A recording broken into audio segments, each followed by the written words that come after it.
अपने पत्नी की इस प्रकार की वृत्ति परीक्षा, बच्चे को जहर देने तक की बात करके, अरे महाराज तो वहां योगी थे, उनकी बात छोड़ो, मुझे तो कल्पना करना भी कठिन लगता है उस मां के अंतःकरण की,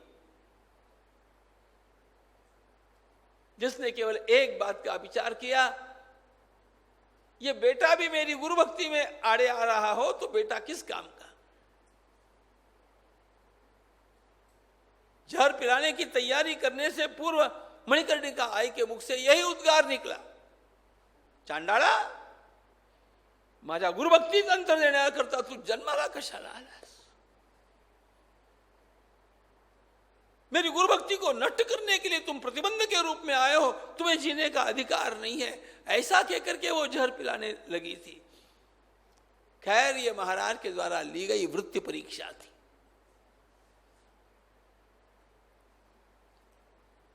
एक दिन वो भी आएगा जब सारे संसार की महिलाएं जिनको पारमार्थिक साधन करना है और गृहस्थाश्रम में रह करके करना है, वो माए बाई का ही जीवन पढ़ेगी। ध्यान रखना।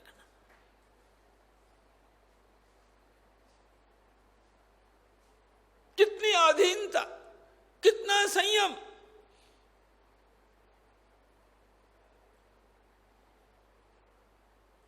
नित्य ज्ञानेश्वरी का पाठ कभी भी माए बाई की नासाग्र दृष्टि हटी नहीं, कभी भी इधर उधर देखती नहीं थी।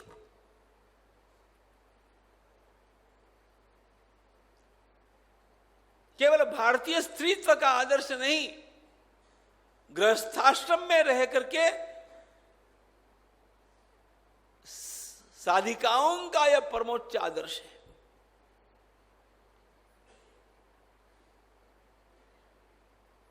निरंतर सेवा।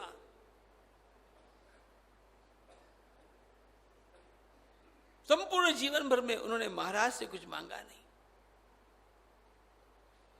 मैं महाराज की सेवा करने के लिए आई हूं, वे मेरे गुरुदेव हैं। मैं सदगुरु के चरणों में समर्पित शिष्या के रूप में मेरा जीवन व्यतीत कर रही हूं। मुझे अपने जीवन में अपने लिए कुछ नहीं चाहिए। यह पुत्र की प्राप्ति की भी जो लीला हुई है, ध्यान रखना, यह कुरियाजी भाई की पत्नी के आग्रह से हुई।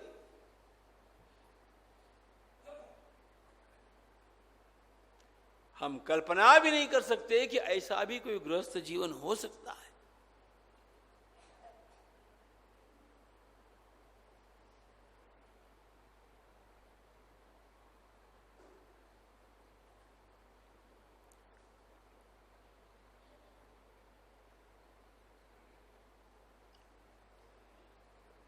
भज गोविंदम बालमुकुंदम, भज गोविंदम बालमुकुंदम, परमानंदम हरे हरे, परमानंदम हरे हरे। भज गोविंदम बालमुकुंदम, परमानंदम भज गोविंदम बालमुकुंदम, परमानंदम हरे हरे, परमानंदम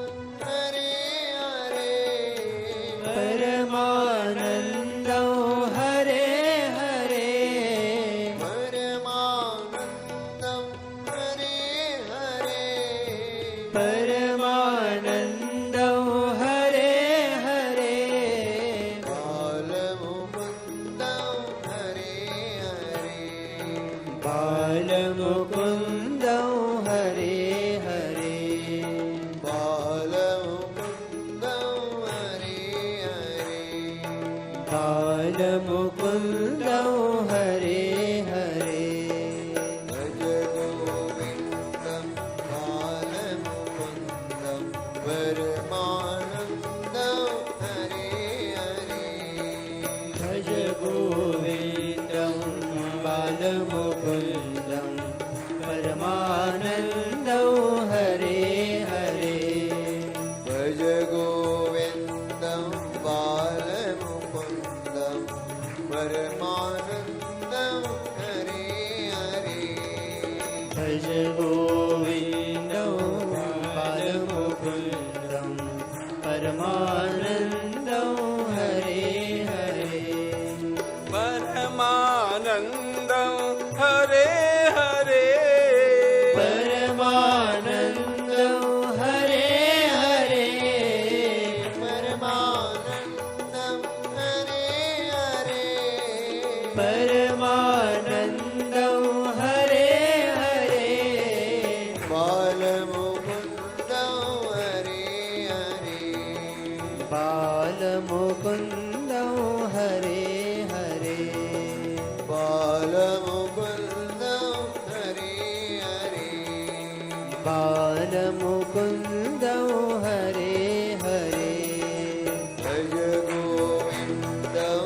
बालमुकुन्दं परमानन्दं हरे हरे भज गोविन्दं बालमुकुन्दं परमानन्दं हरे हरे भज गोविन्दं बालमुकुन्दं परमानन्दं हरे हरे भज गोविन्दं बालमुकुन्दं परमानन्दं हरे हरे परमानन्दं हरे हरे परमानन्दं हरे हरे परमानन्दं हरे हरे परमानन्दं हरे हरे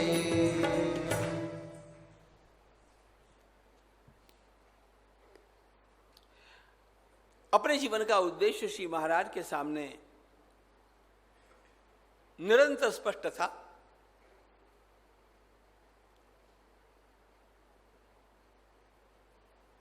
केवल पारमार्थिक साधन करके ही मुझे चले जाना है, इसमें उनका मिशन पूरा नहीं होना था।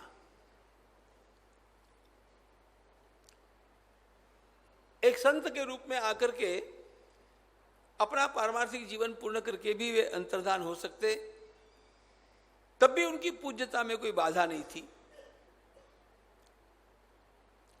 But he had got some mission to fulfil.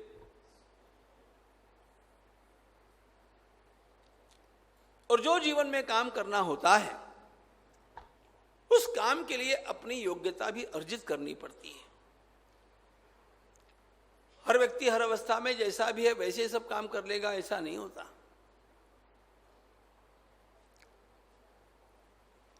Thakur Ramakrishna Dev को तोतापुरी महाराज से वेदांत पढ़ने की जरा भी आवश्यकता नहीं थी।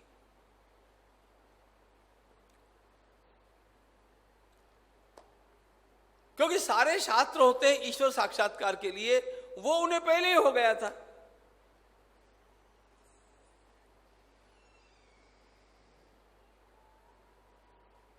गंगा जी के तट पर आकर के बैठे हुए उस नंगे साधु ने, तोतापुरी ने, जब इस युवक की अवस्था को देख करके कहा कि अरे मैं तुम्हें वेदांत पढ़ाना चाहता हूं,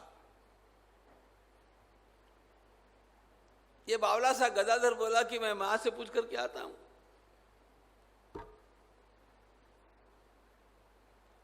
हड्डी चमड़ी की मां उसके अब दिल दिमाग में कभी थी नहीं। न उनको पत्थर की मूर्ति दिखती थी। भाव विश्व ही ऐसा था, ऐसा ही होना चाहिए हर व्यक्ति का। जाकर के सीधे पूछा, मां गंगा जी के तट पर वो न्यांगटा आकर के बैठा है, नंगा साधु, कहता है मुझे वेदांत पढ़ाएगा, पढ़ू।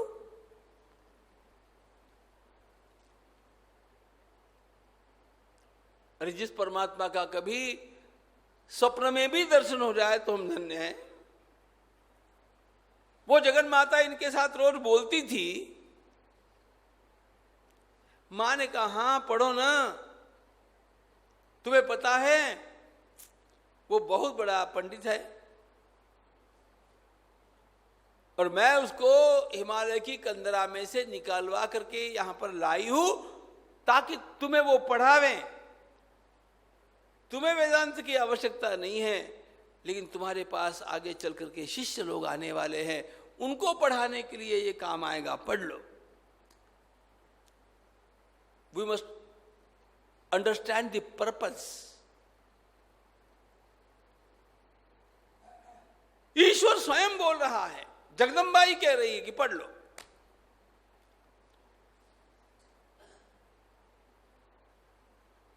क्योंकि वे केवल संत के रूप में नहीं हैं। ठाकुर रामकृष्ण देव भी, नियति ने, परमात्मा ने उनके लिए कोई कार्य निर्धारित किया है, वो जो उनके माध्यम से होना है।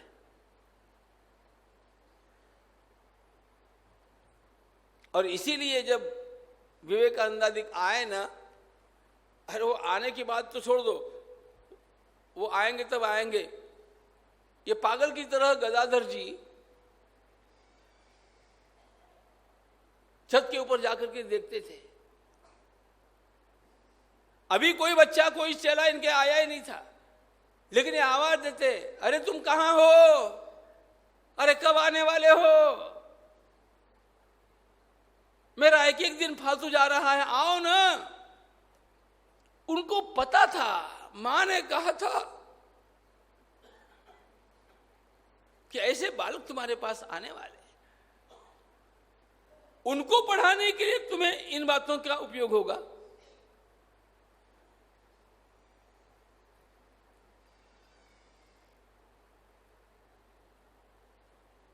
और ठाकुर ने वेदांत पढ़ा। अब वेदांत पढ़ाने वाले को भी उन्होंने कुछ पढ़ा दिया, वो बात छोड़ दो यहां पर। गुलाबराव महाराज को पता है मेरे जीवन का उद्देश्य क्या है।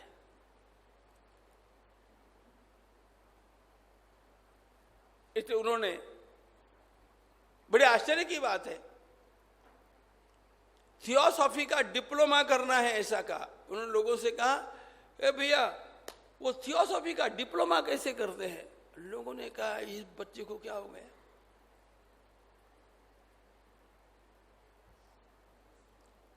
नहीं, वो मुझे पुस्तकें ला दो, मैं थियोसॉफी का डिप्लोमा करना चाहता हूं। अब ये क्या बला है, इसका पता आपको भी होगा कि नहीं मुझे पता नहीं। थियोसॉफी ये हमारे देश में एक बहुत बड़ा नाम रहा। ये तिलक जी के जमाने की बात कर रहा हूं।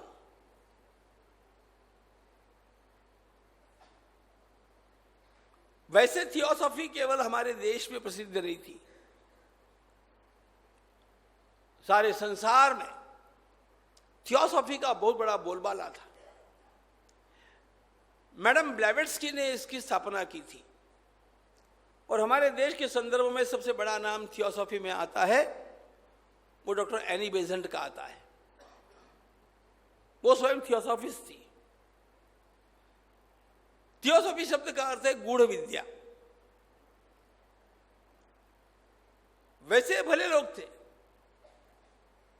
और इन लोगों का यह कहना होता था कि संसार के सारे धर्मों में ग्राह्य तत्व है।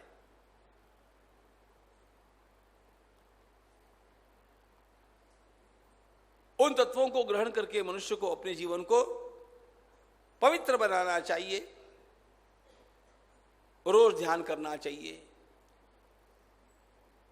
निषिद्ध बातों का त्याग करके अपना जीवन सुंदर रखना चाहिए। फिर इनके कुछ स्वयं के अपने सिद्धांत थे। उसमें वे वर्ल्ड मास्टर्स की कल्पना करते हैं। सारे संसार का नियंत्रण करने वाले अत्यंत श्रेष्ठ महात्मा हिमालय में विराजमान हैं और उनके संदेश हम लोगों को प्राप्त होते हैं। आदि आदि उनका एक बड़ा सुंदर विचार संप्रदाय निर्माण हो गया था। और हमारे देश के सारे पढ़े लिखे लोगों के ऊपर उसका बहुत बड़ा प्रभाव था।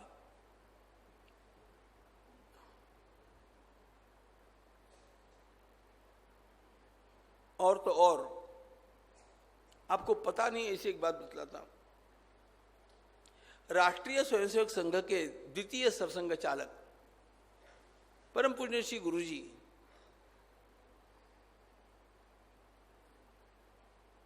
जब काशी हिंदू विश्वविद्यालय में थे, स्वयं भी थियोसॉफिस्ट थे।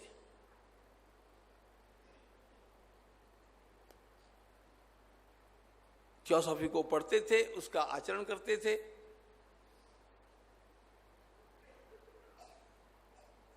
यह उदाहरण मैंने केवल इसलिए बतलाया कि अत्यंत बुद्धिमान पढ़े लिखे लोगों के ऊपर उस समय यदि किसी धर्म मत का सर्वाधिक प्रभाव था तो वो थी थियोसॉफी। महाराज ने जिनका पहले खंडन किया वे महानुभाव आदि जो है, ये पढ़े लिखे लोगों में नहीं थे।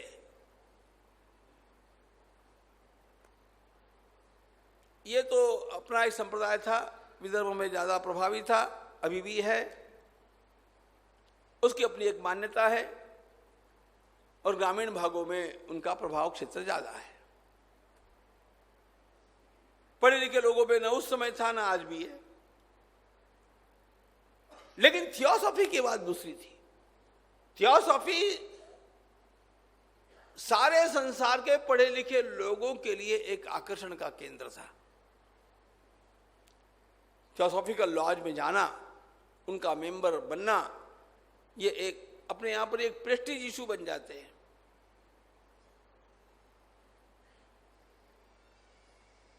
कुछ हायर लाइफ के स्टैंडर्ड बन जाते हैं। भाई ये थियोसॉफी का मेंबर है, ओके। मैंने भी अपनी छात्रावस्था में उसको खूब पढ़ा है।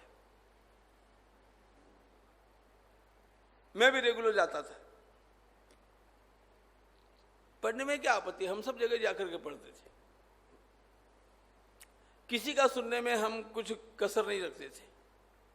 सबका, आस्तिकों का, नास्तिकों का, अच्छे लोगों का और भी लोगों का, सबको अच्छा ही बोलना। जिनका हमने सुना है उनको अच्छा ही बोलना चाहिए। सबका सुनना चाहिए।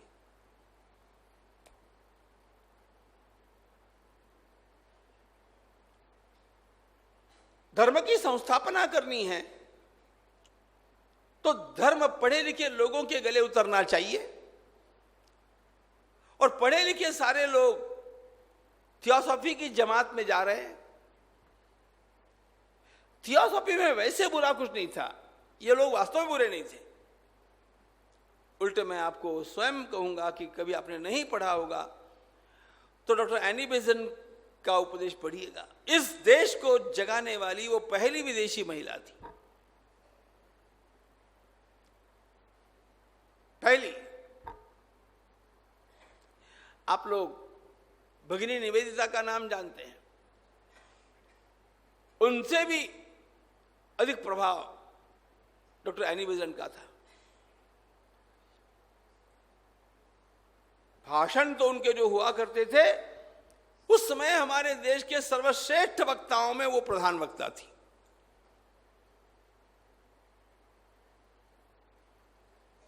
तीन घंटे के उनके अंग्रेजी धारा प्रवाह भाषण सुनने के लिए अपार भीड़ होती थी। मूल बात क्या है, यदि काम करना है तो प्रभावी लोगों को प्रभावित करना चाहिए। समर्थ रामदास स्वामी का एक सूत्र है, जगा माझी जे मुख्य त्यांच्याशी करावे सख्य। देखो, रामदास स्वामी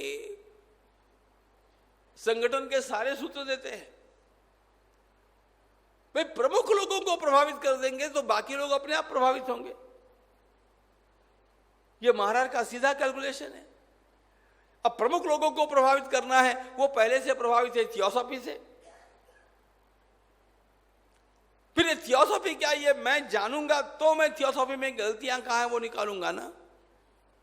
सीधी बात थी। कुमारिल भट्ट को बौद्धों का खंडन करना था। बौद्धों का खंडन करने के लिए कुमारिल भट्ट ने पहले बौद्ध मत का स्वीकार किया, अध्ययन किया, तब जाकर के खंडन करने की योग्यता आई। महाराज स्वयं थियोसॉफी का इसलिए अध्ययन किए। अब उनको अध्ययन करने में कोई समय तो लगता था नहीं, लेकिन थियोसॉफिस्ट हो गए।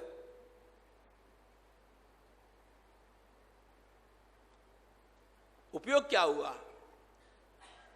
अमरावती में उनके भाषण में वे थियोसॉफी की कुछ कुछ बातें बोलते और खंडन करते। अरे ये अंधा वक्ता थियोसॉफी के ऊपर भी बात करता है और खंडन करता है। ऐसा सोच करके थियोसॉफी के कुछ विद्वान उनकी बातों को सुनने के लिए आए।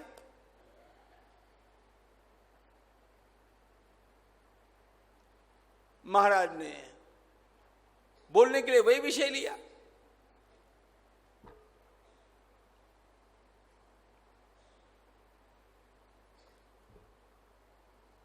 श्री वासुदेवराव मुळे, हरिभाऊ केवले, ये सारे लोग बड़े अच्छे पढ़े लिखे लोग। आखिर जाकर के महाराज ने थियोसॉफी में कहां कमियां हैं और हमारा धर्म और वेदांत किस प्रकार इन सारी कमियों से अछूता और परिपूर्ण धर्म है, इन बातों को महाराज ने धीरे धीरे बोलते बोलते जैसे ही गले उतार दिया, इन सारे लोगों की थियोसॉफी छूट गई और ये सब वेदांती बन गए। पढ़े लिखे लोगों को प्रभावित करना होगा तो वो जो भाषा बोलते हैं वो भाषा अवगत करनी पड़ेगी।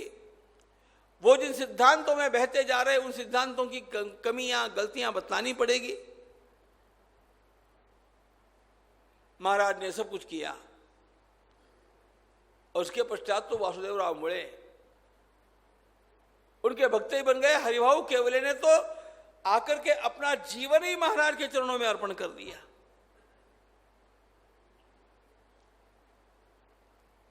आगे चल करके यही हरिभाऊ केवले ये महाराज के प्रधान सचिव और प्रधान व्यवस्थापक रहे। सचिव ऐसा नाम नहीं दिया था, व्यवस्थापक ऐसा नाम नहीं दिया था, वो काम कर, ये समर्पित लोग थे, जिस समय जो काम वही करना।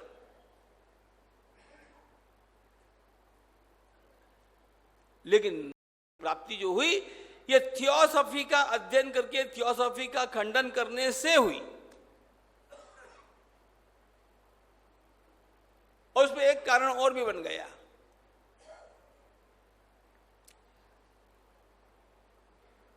ढोंग धतूरा करने वाले बहुत सारे जोगी लोग अपने समाज में परंपरा से आते जाते ही रहते हैं। एक आध सत्य भी होता है, बाकी जो कुछ होते हैं होते हैं।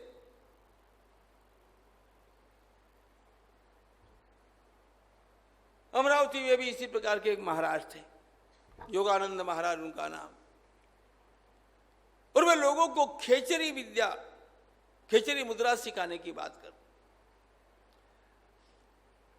अब योग में खेचरी मुद्रा का बहुत बड़ा महत्व है।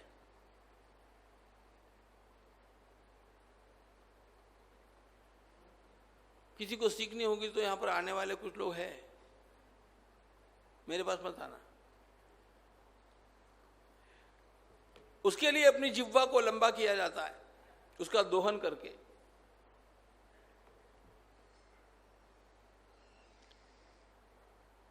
देखा देखी ये तमाशा मैंने भी कुछ दिन किया था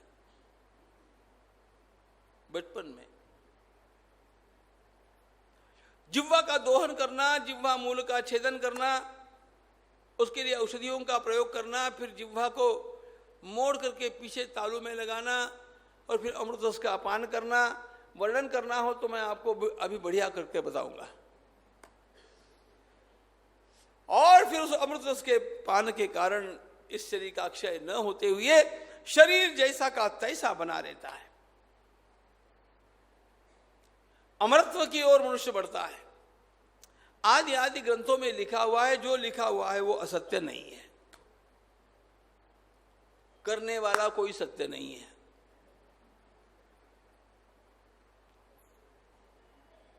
अब इन्हीं बातों को बार बार महत्व देकर के, तूल देकर के बोलते रहने का परिणाम, भाई जवानी एक पागलपन का ही समय होता है।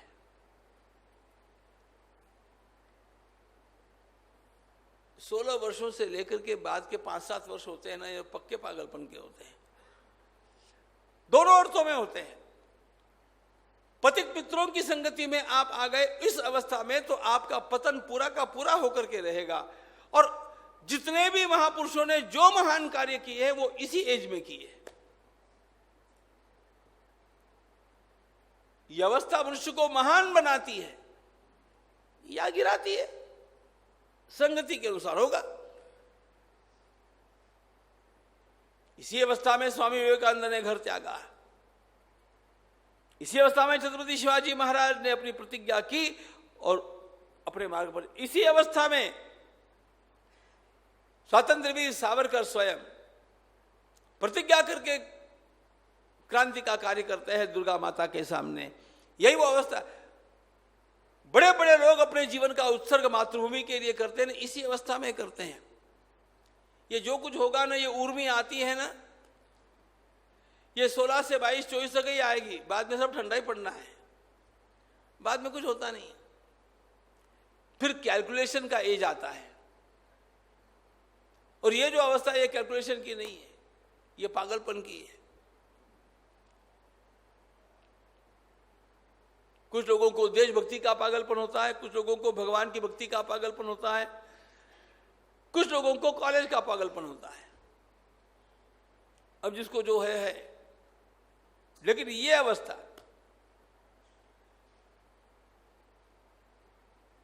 तो ऐसे लोगों को इकट्ठा करके, ये योगानंद महाराज की खेचरी मुद्रा का अपना भी बिजनेस बड़ा अच्छा चला था, जैसे कुंडलिनी का बिजनेस हमारे देश में चलता है। Yes, business, that is the word.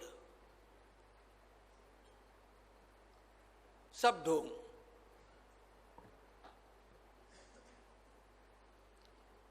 ये इतना स्पष्ट इसलिए बोलना होता है कि अरे कभी तो कोई इस धर्म की शुद्धि करने वाला साफ साफ बोले।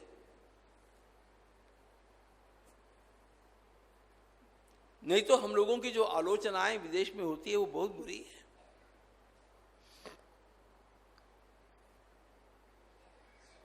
कम से कम मैं ये देखता हूं कि विदेशी लोगों में प्रामाणिकता तो भी है।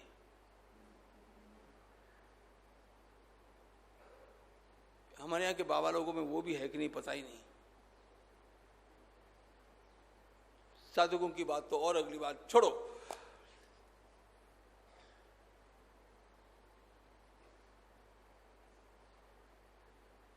एक बार महाराज भी स्वयं गए उस योगानंद महाराज के पास।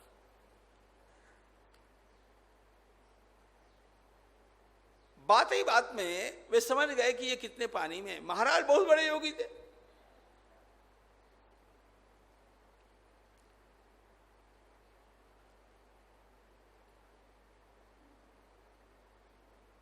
और उसके पश्चात जब ये सारे युवक हरिभाऊ केवले आदि सब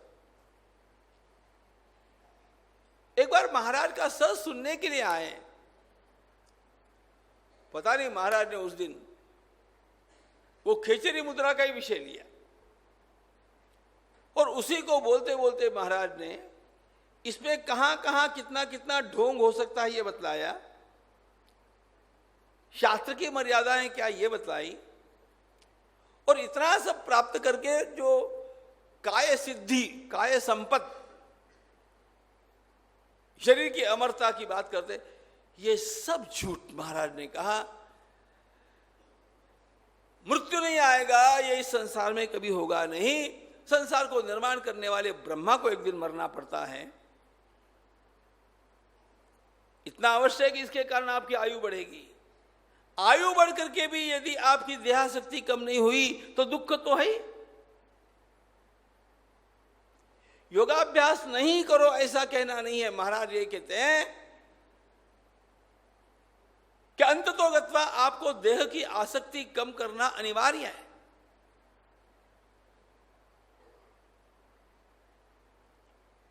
इस देह का त्याग मुझे कभी न कभी करना पड़ेगा, इस बात को स्वीकारना आवश्यक है।